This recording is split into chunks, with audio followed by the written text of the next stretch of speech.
Netflix has worked with ElevenLabs to develop a recreation of Gene Wilder's voice for use in an upcoming unscripted reality show inspired by Roald Dahl's novel Charlie and the Chocolate Factory.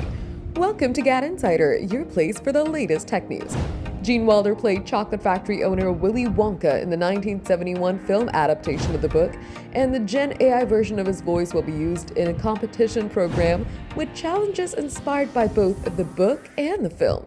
It was reported that the recreation was done in collaboration with Wilder's estate and with the approval of his wife, which does seem like the bare minimum of common decency when recreating a deceased performer.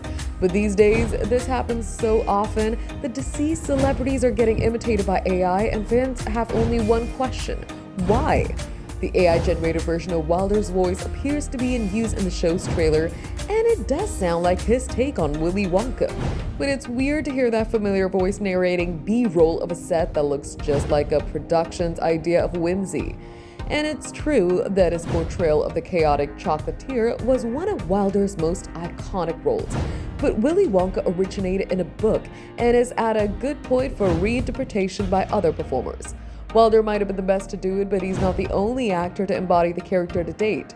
Maybe paying to try and recapture a particular performance with AI is both a stunt to draw attention and a way to avoid paying a real actor to do a similar job. Maybe they do it so tastefully in a way that fans and AI critics alike will appreciate.